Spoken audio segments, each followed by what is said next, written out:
No moikka! Siis mun oli pakko tulla tänne kertomaan, kun mä sain ihan mielettömän idean, ihan oikeasti semmoisen niin kuin kuningasidean, tuli kuin salama kirkkaalta taivaalta. Tähän tiedätte, että Suomella on nämä tosi kunnianhimoiset ilmastotavoitteet, eli olla hiilineutraali 10 vuoden päästä, 2035. Mä oikeasti taisin keksiä nyt, miten me päästään ennätysajassa tähän, ehkä tänä vuonna, mutta vaikka jo ensi vuonna. Eli nyt hallitus ja päättäjät kuulolle. Mä ihmettelen, että tätä ei ole vielä kukaan keksinyt aikaisemmin. Tähän tiedätte, että Suomessa kaikista suurin tämmöinen hiilidioksidipäästöjä aiheuttava sektori on energiantuotanto ja lämmitys. Ja sitten tulee kaikki liikenne ja tehtaat ja maatalous ja bla bla bla. Niin miettikää nyt, kun lämmityskausi alkaa, eli siinä syys-lokakuun paikkeilla, niin miettikää, jos me kaikki suomalaiset lähdetään pois etelään täältä Suomesta. Siis miettikää, mennään siis vaikka siitä, no syyskuu voisi olla aika hyvä, sitten ollaan sinne, no toukokuun loppuun vaikka. Niin miettikää mikä säästö tulee. Siis siinä on montako kuukautta. Siinä on loka, marras, joulu, toukokuu. Miettikää, siinä on niinku 8 kuukauden ajalta. Miettikää sitä päästöjen minimointia täällä Suomessa. Ei tarvita niin lämmitystä, ei ole liikennettä. Siis tää on ihan kuningasidea. Ja ollaan tavoitteissa ihan ennätysajassa. Ihan oikeesti. Jotenka eiköhän nyt pistetä vauhtia ja lyödä lukkoon siellä hallituksessa tää, niin tätä strategiaa voidaan lähteä toteuttamaan jo tänä vuonna, syksynä. Miettikää. Ja sit kuvitelkaa sitä, miten Suomi raportoi näiden ilmastotavoitteiden toteutumista EUlle. Kun miten ne sit siellä kyselee, että oi Suomi, miten te onnistuitte pienentämään teidän päästöjä näin paljon. No sit me vaan vastataan, että hei, no me evakuoitiin kaikki ihmiset talveksi pois täältä.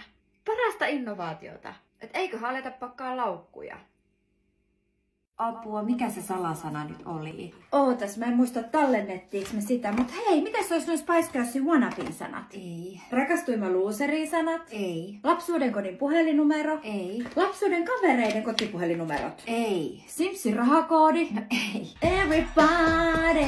Ei. Tunteisiin? Ei. Sisipääni matkusta? Hiljaa. Hot Pink Babe 69? Mikä? Irk-gallerian käyttis. Hyvää iltaa, tämä on 20/6 uutiset. Viime aikoina otsikoihin on noussut Lapin ilmastohuoli. Erityisesti porojen röyhtäilyjen aiheuttamat metaanipäästöt. Nyt asiaan on kuitenkin kehitetty nopea ratkaisu. Lapin porokanta aiotaan nimittäin siirtää Helsinkiin cityporoiksi. Tavoitteena on parantaa Lapin ilmanlaatua ja tarjota vaihtoehtoinen joukkoliikennemuoto pääkaupunkiseudulle.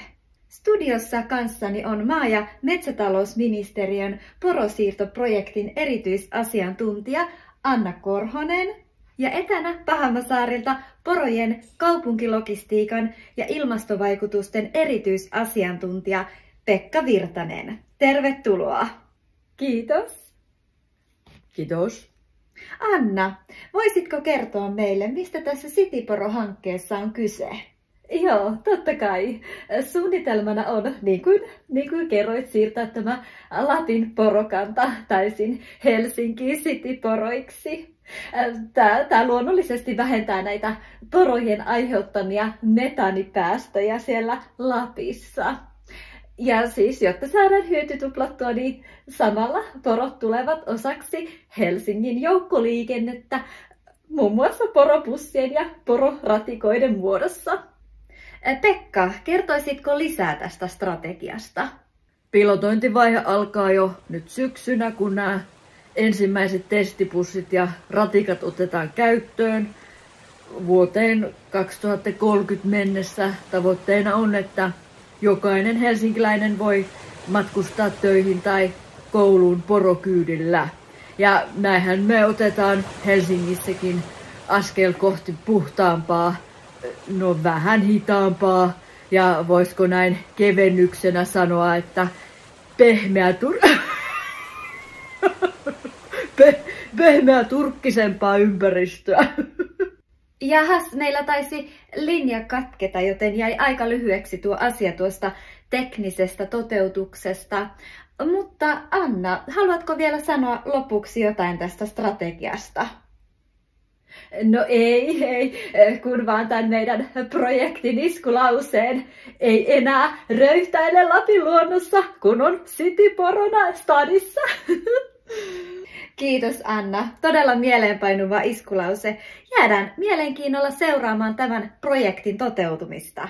Moi. Tiedättekö, mä en ymmärrä, miksi mun aviomies nauroi mulle, kun mä sanoin hänelle, että me voitais olla 3 tai 4 vuoden päästä miljonäärejä. Ja mulla on todella hyvä suunnitelma siihen. Mä aloin miettimään, että golfaajat ja tennispelaajathan tienaa tosi paljon yleensä. Ja sit mä kysyn ChatGPT:ltä, että kummassa tienaa enemmän.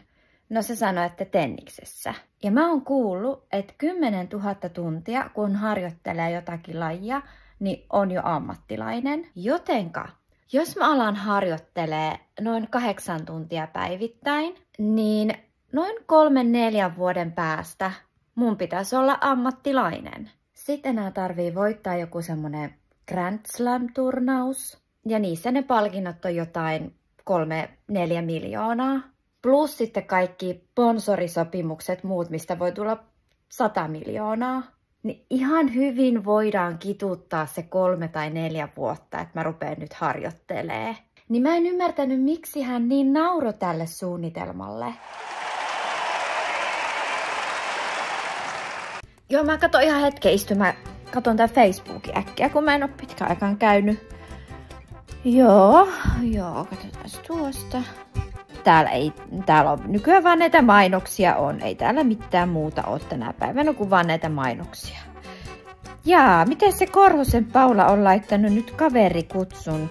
Sehän on mun kaveri. Eihän tää nyt oo vaan, kun on kaapattu se tili. Joo, näistä mä oon kuullut, kun paljon laittelee ihmiset aina niitä, että tili on kaapattu. Älkää hyväksykö kaveripyyntöjä. Eli en hyväksy nyt, koska sinä et ole Korhosen Paula. Minä tiedän, et ole Korhosen Paula. Olet huijari. Minäpäs laitan Paulalle ihan tuohon oikean profiiliin viestiä, että on tili varmaan kaapattu, että kannattaa olla varuillaan ja vaihtaa salasanat. Joo. Ja hei, täällä on nää George ja Stefani, kato, laittanut päivityksen. Muistatko, kun nähtiin siellä Kanarialla? Voi että, ne matkustelee ihan hirveästi. Ne aina laittaa joka paikasta. On kyllä. Missä ne taas on? Puerto de la... Onko ne mikä tuo paikka on? Mutta on kyllä niin nättiä. Ne on kyllä niin semmonen pariskunta. Ne oli kyllä niin hauskoja. Muistatko sä, kun... Vaikka olihan se vähän hankala puhua, kun ne sitä englantia vaan laukoo, mutta kyllähän mäkin osaan aika hyvin sitä englantia. Katsotaanpas. Se on niin hauska toi shortsi. Sun pitää nähdä. Joo. Voi että. Toi Tepani on kyllä aina niin kaunis. Se on kyllä niin ihanasti osaa, vaikka hänkin on iäkäs ihminen, mutta osaa hyvin laittaa itsensä kyllä. Kyllä osaa, joo. Jaha, Stenruusin Kirsi on taas. Jaha. Kyllä mä vähän näitä bikinikuvia, kun laitetaan kumminkin, ollaan melkein 60-vuotiaita, niin kyllä ei, mun mielestä ne ei tänne sovi, ei sovi. Se tulee vähän semmonen mauto-olo, mä en tiedä mitäköhän sekin hakkee. Ja se, kun aina on niin semmoset päivitykset sillä, että onkohan se elämäkään niin hienoa oikeesti, mitä se aina näihin laittaa. Jotakin filtteriä se käyttää kyllä, vai voiko se olla noin nuorekas? En tiedä. Eikö ne tänä päivänä käytä paljon niitä kaikkia filttereitä ja tämmöisiä kaikkia näissä, niin joo. Mainos. Voi että tää on kyllä niin hauska tää video, kun mistä tää kissa menee tulee. Mä monta kertaa aina tulee tällä vastaan. Mä aina katon se. Voi että se on kyllä niin hauska. Ja mitä se Toivosen Kalervo on taas tuusannut tommosen... Mikä? Se on kyllä sellainen keksijä. Mä en aina ihan pääse jyvälle näistä, mutta... Se on kyllä aina rakentaa. Se kyllä aina tekee ja rakentaa. Voi että... Se on kyllä jännä. Jännä juttu. Tää oli hauska tää... Pina colada, pitää kolata. Ai niin joo, siellä täytyykin varmaan lähteä sinne ulkohommiin kolaamaan. No niin, no täytyy jatkaa sitten myöhemmin. Pina colada, tiriririri. Pitää kolata, Elämä on huvittava tapaus, joka sattuu matkalla hautaan. Tänään sä pääset seuraamaan mun koti-iltaa sohvalla. Siitä en liikkunut moneen tuntiin, vaikka vessahätä oli kova, mutta oli niin jännä katsoa täikkäreitä, eli täydellisiä naisia, jo 9. kertaa putkeen, niin en malttanut laittaa pauselle. Söin mun lempisnäksejä. Tunsin, että nyt turvottaa jo kovasti ja huomenna ahdistaa, kun olen ahtanut itseni täyteen herkkuja ja viettänyt perjantai-illan vaan sohvan nurkassa, enkä ole muistanut liikkua vähään aikaan. Mutta se fiilis meni ohi, kun jatkoin katsomista ja tuurrutin tunteita lasillisella hyvää valkkaria, jonka ostin Alkosta ihan alimmalta hyllyltä.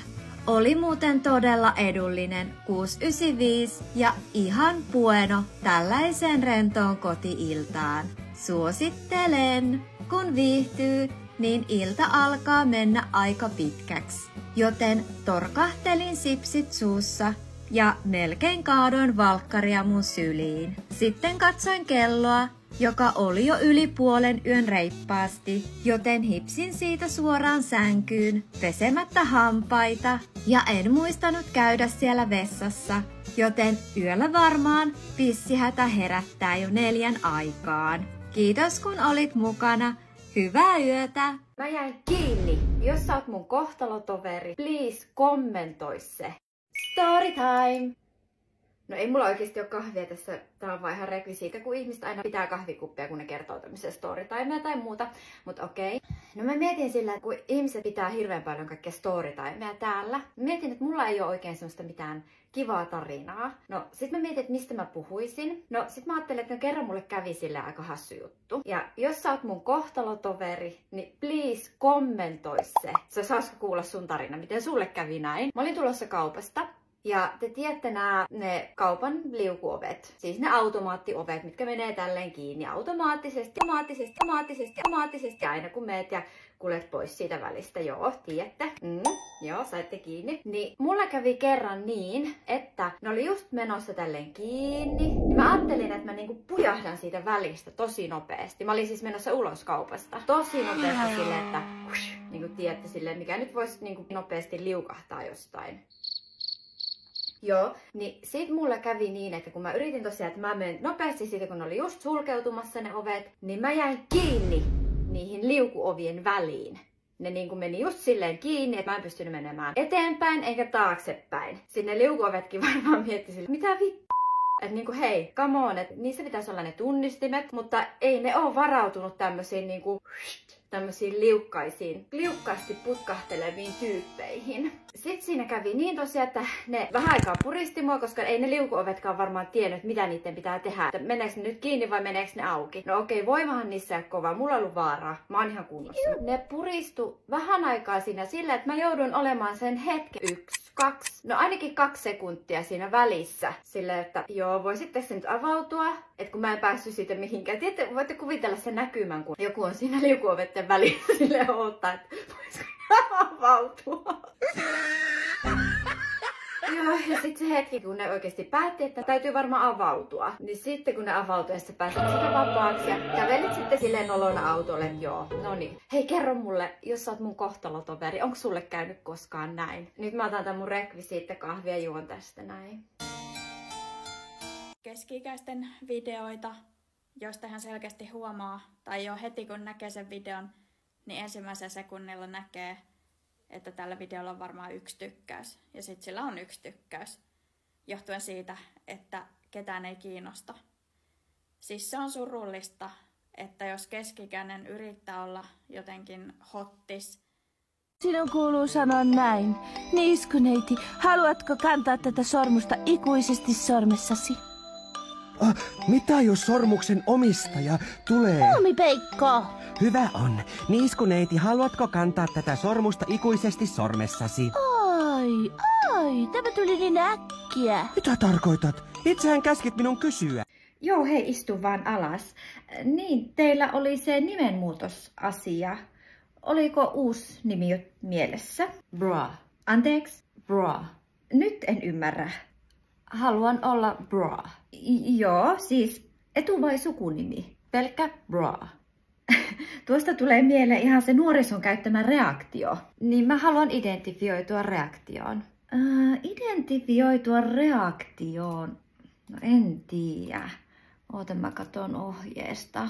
Identifioituminen reaktioon. Löytyykö täältä? Kato, kun meillä ei mitään koulutusta ollut vielä. Kun viime viikollakin kollegalta tiedusteltiin, että voiko lapsen nimeksi antaa skipidi-ämpäri. Se oli, kun haluttiin yhdistää tämä skipidi suomalaisuuteen, kun suomalaiset tykkää ämpäreistä. Mut joo, mä en nyt kyllä löydä täältä, että miten voitaisiin nyt identifioitua tuohon reaktioon, mutta mä käyn juttelemassa esimiehen kanssa ihan pieni hetki. Bra.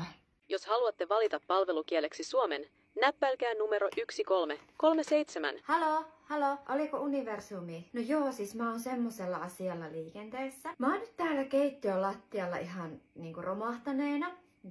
Joo. Miten tää nyt sanois? Kun mä oon nyt tilannut tän uuden teidän 2025, tän paketin. Ja nyt musta tuntuu, että tää alku, mulle tulee semmonen déjà vu. Aika samantyyppinen nyt, kun on ollut noi aikaisemmat vuodet. Joo, tiedättekö, kun mä oon tilannut aina niitä paketteja, jos niitä elämäsi vuosi, tänä vuonna räjähtää, tänä vuonna päästään tavoitteisiin. Aina siis näitä paketteja on tilannut.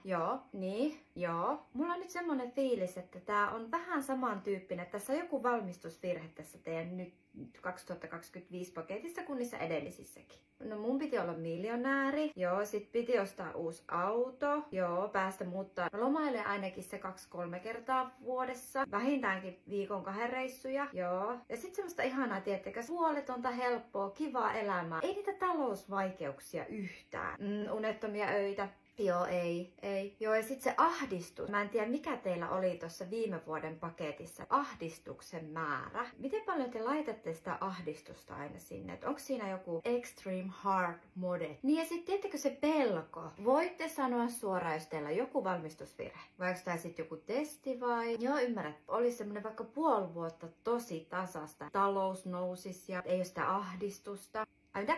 Joo, mä ymmärrän, monet on varmasti saanut paskempiakin paketteja. Mutta miksi te valmistatte niitä paskoja paketteja sitten? Sitten mä mietin ihan niinku ylimalkaisesti tätä taloushommaa niinku maailmanlaajuisesti. Mitä siellä nyt tapahtuu? Noi hinnat nousee ihan järjettömästi. Niin leipä on kohta kalliimpaa kuin kulta. Niin. Ja sit kato, kun mä katson mun omaa pankkitiliä, niin sieltä vilkkuu valot. Älä ees yritä, älä ees haaveile. Niin tiedättekö, tääkin on vähän semmonen, oon yrittänyt joogata ja meditoida ja lenkkeillä.